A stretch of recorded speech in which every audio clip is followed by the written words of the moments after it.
welcome back to my channel Varsha Academy. So today I am going to teach biology of class 11 and your topic name is cell the unit of life. जैसा कि topic के name से ही आपको पता लग रहा होगा कि आज हम लोग कौन से चैप्टर के किस दैट मीन्स किस टॉपिक के बारे में स्टडी करने वाले हैं, तो सेल के बारे में। Before going to explain chapter, मैं आप लोगों से ये कहना चाहती हूँ स्टूडेंट्स की आज हम लोग सिर्फ सेल के बारे में ही बात करेंगे, सेल के ही बारे में सोचेंगे और सेल की ही दुनिया में रहेंगे। ठीक है, तो चलिए स्टार्ट करते हैं चैप्टर। तो सेल जो वर्ड है इसकी हिंदी मीनिंग होती है, सेल की हिंदी मीनिंग होती है कोशिका। सेल की हिंदी मीनिंग क्या होती है स्टूडेंट? कोशिका होती है। चलिए, सेल वर्ड कहाँ से आया? ठीक है, सेल वर्ड कैसे बना? तो सेल वर्ड जो है लैटिन वर्ड से बना। लैटिन वर्ड किससे? सेलुला से। सेल जो है लैटिन वर्ड सेलुला से बना, जिसका मतलब होता है स्मॉल रूम, जिसका मतलब होता है स्मॉल रूम, या हम लोग इसे कह सकते हैं छोटा कमरा। इसे हम लोग क्या कह सकते हैं? छोटा कमरा। ठीक है, अब एक क्वेश्चन अराइज होता है कि सेल होता क्या है। इसकी हिंदी मीनिंग तो हमें पता चल गई, इसका ये कहाँ से डराइव हुआ, कहाँ से आया ये वर्ड, ये भी पता चल गया। तो अब इसका एक क्वेश्चन यहाँ अराइज होता है दैट व्हाट इज सेल। क्या क्वेश्चन अराइज होता है स्टूडेंट? क्वेश्चन अराइज होता है what is cell.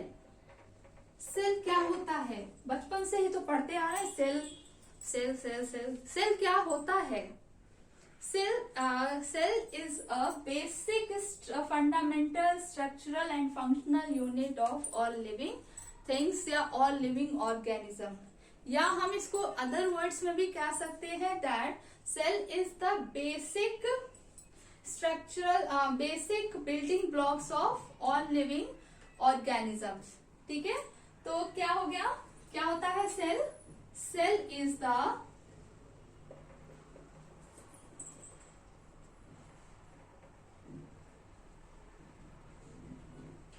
fundamental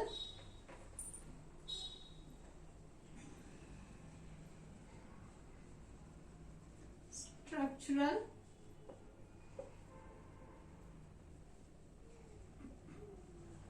and functional unit of all living organisms, या इनको अदर वर्ड्स में भी कह सकते हैं cell is the basic building blocks of all living things. क्या होता है? सेल क्या होता है? बेसिक बिल्डिंग ब्लॉक्स होते हैं ऑल लिविंग थिंग्स के। ठीक है, चलिए, cell is the structural and functional unit of all living organism, या इसको हम लोग कह सकते हैं बेसिक बिल्डिंग ब्लॉक्स होते हैं। जैसे कि स्टूडेंट्स, अब मैं आपको एक सिंपल सा एग्जांपल देना चाहूंगी सेल को लेके। जैसे कि आप सब लोगों ने देखा होगा कहीं कंस्ट्रक्शन का काम होते हुए, बिल्डिंग्स के काम होते हुए, चाहे घर बनते हुए देखा होगा या वॉल बनते हुए देखा होगा, बहुत कुछ आप लोगों ने देखा होगा। तो स्टूडेंट्स, आपने देखा होगा कि जब जो मिस्त्री लोग होते हैं, ठीक है, तो वो लोग क्या करते हैं, लेबर मिस्त्री लोग, जो ब्रिक्स होते हैं, ईट्स होते हैं, उनको क्या करते हैं, एक एक ब्रिक्स रखते हैं और सीमेंट लगाते हैं, फिर एक ब्रिक्स रखेंगे, सीमेंट लगाएंगे, एक ब्रिक रखेंगे, सीमेंट लगाएंगे।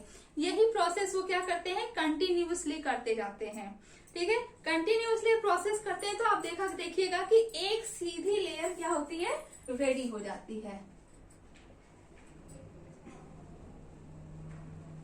फिर वो ये काम करते हैं, फिर एक लेयर रेडी होती है, ठीक, फिर वो ये काम करते हैं, फिर से एक लेयर रेडी होती है। ठीक है, सेम यही काम सेल हमारी बॉडी में करता है। वो सिंगल ब्रिक क्या है? वो सिंगल ब्रिक क्या है हमारी बॉडी में? एज अ सेल है। हमारी बॉडी में क्या है, सेल वही क्या है जो सिंगल ब्रिक काम कर रहा है, एक एक ब्रिक ऐड होके एक सीधे क्या कहते हैं एक लाइन रेडी कर रहे हैं। उसी तरह हमारी बॉडी में सेल भी होते हैं, सिंगल सिंगल सेल अटैच होके टिश्यू का फॉर्मेशन करते हैं। सेल से क्या बनता है, सेल से टिश्यूज बनते हैं, टिश्यू से क्या बनता है, ऑर्गन बनते हैं। ठीक है, ऑर्गन से क्या होता है, ऑर्गेनिजम्स का फॉर्मेशन होता है। ठीक है, समझ में आया इतना कि सेल से टिश्यूज फॉर्मेशन, टिश्यूज का फॉर्मेशन होता है, टिश्यूज से ऑर्गन का फॉर्मेशन होता है एंड ऑर्गन से ऑर्गेनिजम्स का फॉर्मेशन होता है। ठीक है, अब जो हम लोग इतना तो हम लोग जान गए, अब ये जान लेते हैं कि study of cell, study of cell को हम लोग क्या कहते हैं। स्टडी ऑफ सेल को हम लोग साइटोलॉजी या सेल बायोलॉजी कहते हैं। जो हम लोग सेल के बारे में स्टडी करते हैं उसे हम लोग क्या कहते हैं, जो मतलब साइटोलॉजी या सेल बायोलॉजी उसे कहते हैं। साइटोलॉजी और cell biology, study of cell is called cytology और cell biology. Okay, understand students. अब सेल आया कहां से, क्या होता है। ठीक है, तो सेल जो होता है स्टूडेंट्स, अगर हम लोग सेलुलर लेवल पे चले, ठीक है, सिर्फ आज हम लोग सेल के बारे में ही सोचेंगे, सेल के बारे में ही पढ़ेंगे और सेल की ही दुनिया में रहेंगे। आप लोग भी सिर्फ सेल के बारे में ही सोचिएगा। ठीक है, तो अगर हम सेलुलर लेवल पे चलें स्टूडेंट्स, तो सेलुलर लेवल पे चलने पे क्या होता है कि जितने भी ऑर्गेनिजम्स हैं, जितने भी मतलब कि क्या कहते हैं, जितने भी थिंग्स हैं वो क्या है, सब सेल से बने हैं। चाहे वो जितने भी, एक सेकेंड,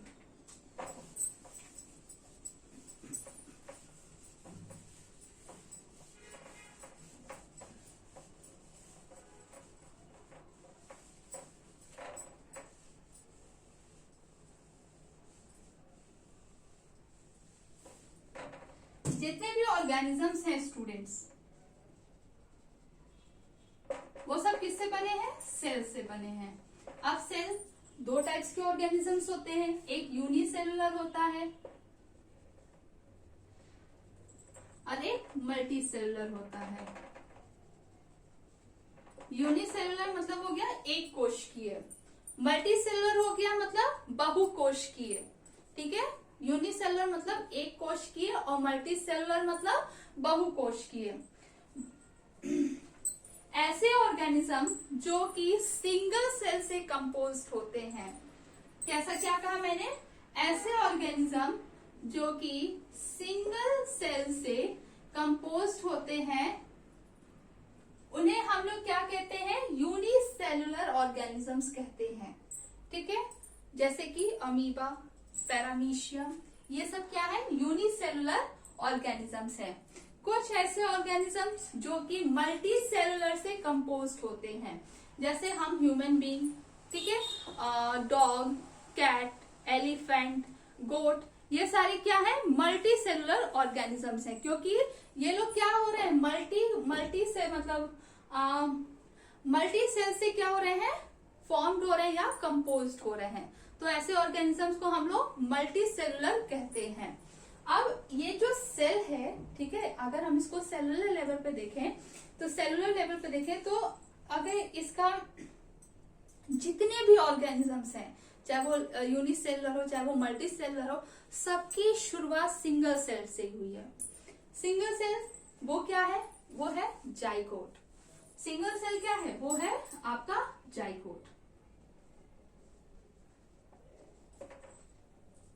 ठीक, जाइगोट एक ऐसा सेल है जिसको फर्टिलाइजेशन, जो कि फर्टिलाइजेशन के समय पे बना और सिंगल जाइगोट में क्लीवेज डिवीजन हुआ और इससे क्या हुए, इसमें क्लीवेज डिवीजन हुआ और इसमें बहुत सारे, ठीक है, इसमें बहुत सारे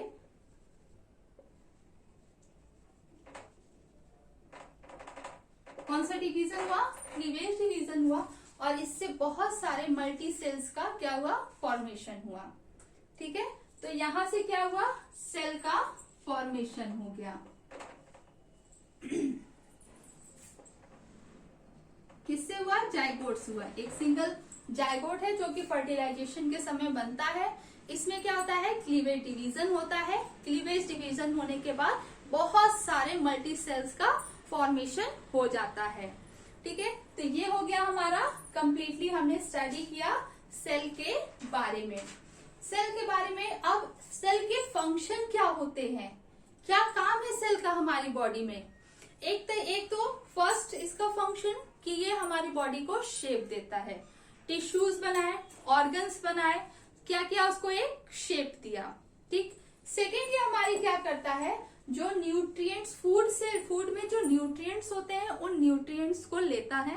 ठीक है, और उनको कन्वर्ट करता है एनर्जी में, और ये जो एनर्जी होती है ये स्पेशलाइज्ड ऑर्गन्स मतलब स्पेशलाइज्ड फंक्शंस के लिए यूज की जाती है।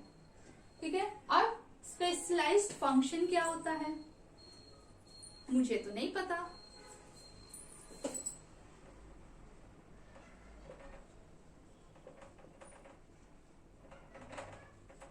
स्पेशलाइज्ड फंक्शन क्या होता है,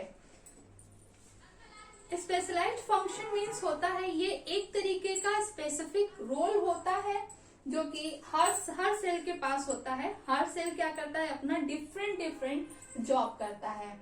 मतलब कि हर सेल को अलाउ होता है कि वो अपना जो डिफरेंट तरीके का जॉब करना चाहते हैं। जैसे कि किसी को जैसे कि एग्जांपल ले लो कि मसल सेल्स क्या होती है, जो मसल सेल्स होती हैं वो मतलब एक साथ टुगेदर होती है, एक साथ होती है, बंडल्स में होती है। ये एक साथ ही क्या करती है, कॉन्ट्रैक्ट होती है, और एक साथ ही क्या होती है, एक्सपेंड होती है। ठीक है, तो ये सब क्या है, इनका एक स्पेसिफिक या इनका एक स्पेशलाइज्ड फंक्शन है, वो एक साथ ही काम कर रही हैं। ठीक है, तो ये हमारा क्या हो गया कि उसी तरह सेल भी होते हैं कि वो हमारी बॉडी में फूड से एनर्जी को लेते हैं और उस एनर्जी को यूज करते हैं बॉडी के डिफरेंट पार्ट्स में स्पेशलाइज्ड फंक्शंस के लिए। ओके स्टूडेंट्स, तो इतना समझ में आया। अब हम लोग थोड़ा सा आगे चलते हैं। ठीक है, तो हम लोग यहाँ पे पढ़ते हैं, थोड़ा सा आगे चलते हैं, बात करते हैं सेल थ्योरी की, कि सेल एक्चुअली आया कहाँ से, इसकी डिस्कवरी कैसे हुई, कौन से ऐसे साइंटिस्ट थे जिन्होंने अपनी थ्योरी दी, कि इन लोग की थ्योरी फेल हुई, एटलीस्ट फाइनली किसने इसको डिस्कवर किया। आपने पढ़ा होगा रॉबर्ट हुक ने सेल की डिस्कवरी की। Okay students,